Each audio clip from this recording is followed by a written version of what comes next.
Hey, I'm Zanzi, and welcome to Farmers Inside Track, episode 145. I'm your host, Donumdu. We're revamping SA's most downloaded farmers podcast, offering you 3 shorter weekly episodes, still jam-packed with advice for new entrants and newly commercialized farmers in Mzansi, plus inspiring stories to warm your heart. Now, precision irrigation improves production, reduces cost, and ultimately optimizes productivity. Jovan Erasmus, an agronomist at Netafim, shares tips on how to plan scheduling in open field irrigation. Yvonne, welcome to Farmers Inside Track. It's great to have you with us. Now, I usually like to start with asking my guests to tell us a little bit about themselves, where they found themselves, being drawn to agriculture and this amazing industry as we kick off this conversation today. Hi, Dawn. Thank you very much for having me. My journey in agriculture started from when I was young. I grew up on a farm, worked there with my dad a bit, and then decided to go study agriculture at the University of Pretoria. After that, I got my degree and then went to go work for a precision agriculture company in Zanin, specifically focusing on avocados and macadamias and mostly orchard tree crops. And then about 2.5 years ago, I started my journey with Netafim South Africa, moved to Nelspruit, and the rest is history. Still learning a lot every day. I'm focusing a lot on a variety of crops, field crops, and also orchards, and basically focusing on the irrigation side and the soil water management. Thank you so much for being here and for sharing your knowledge.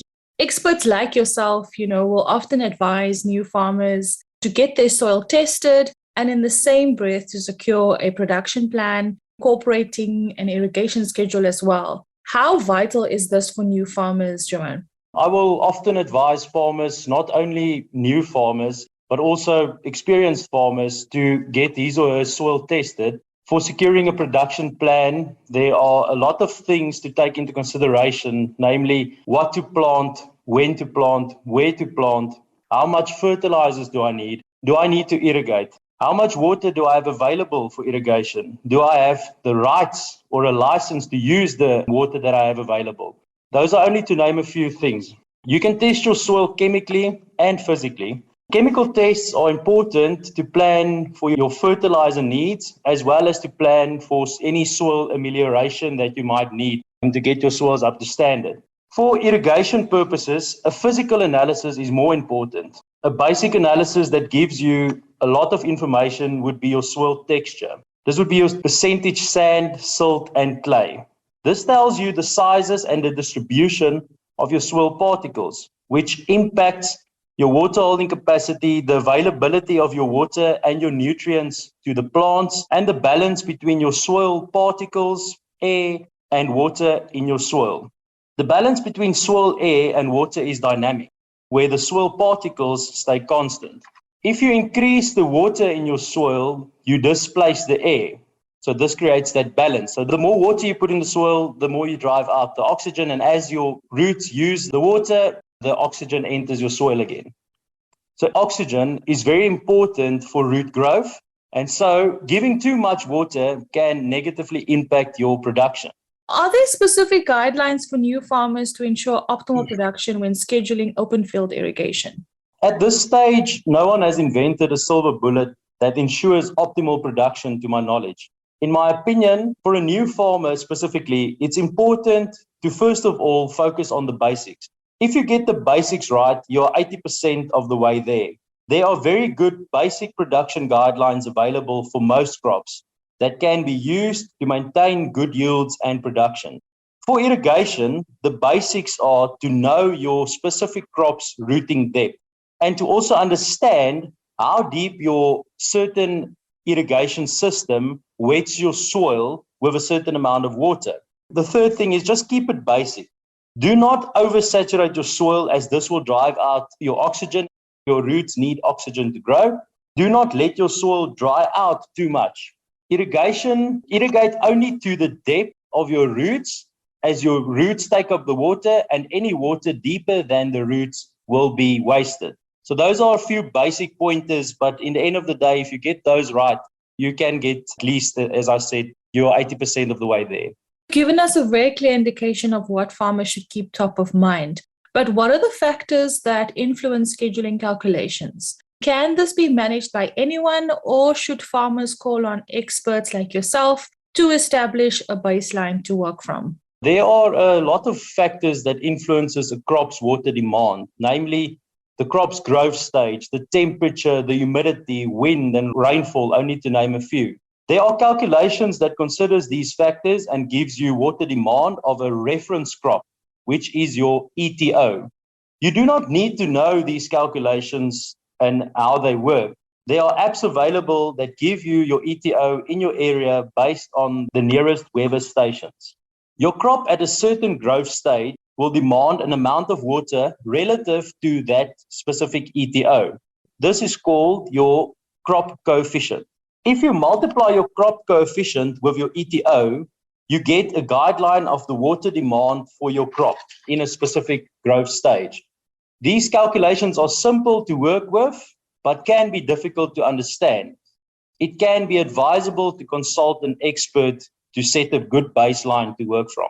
Thanks so much for sharing that context. Now, are there any challenges farmers that you work with have dealt with?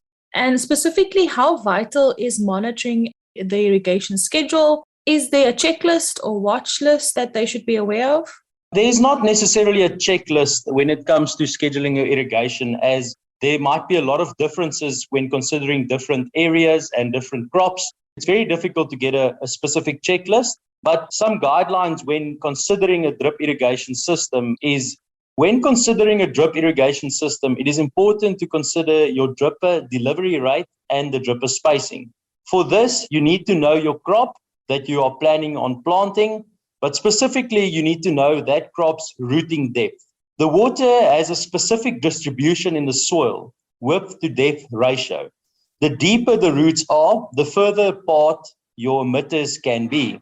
The shallower the roots, the closer together you need to bring your emitters. The aim is to match the width and the depth with the rooting depth to ensure that the optimal water is available to all the plants. Go out into the field and feel the moisture with your hands at 10 centimeters or even at 30 centimeters. From this, you can know whether it is too wet or too dry or just right. Base your irrigation planning on these measurements. Also align those measurements with the ETO calculations and your crop coefficients that you use to plan your irrigation. As we wrap up, do you have any final tips or comments for farmers? And I must say, I really enjoyed chatting to you. You made a very technical thing, very practical, and I've definitely learned a lot. As you say, it is very technical and it is very difficult to get it into a short amount of time. But a tip from my side would be for any farmer is to actually get your hands dirty. Go and dig a profile pit in your field throughout the season, dig different ones at different growth stages, to be able to start to know your soil, start to know your irrigation system, so what your irrigation system does in your soil, and how deep your roots are at different growth stages of your crop.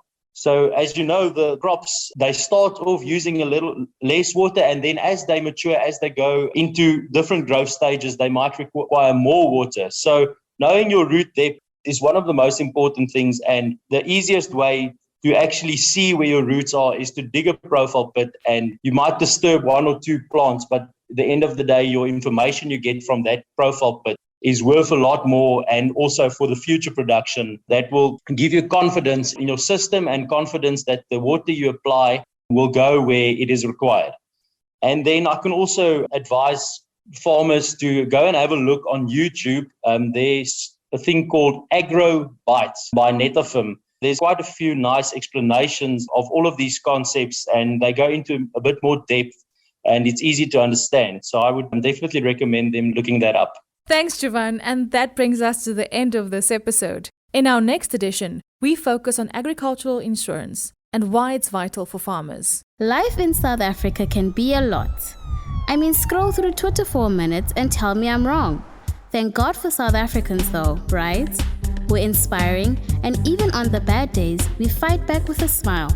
That's why I love Food for Mzansi so much.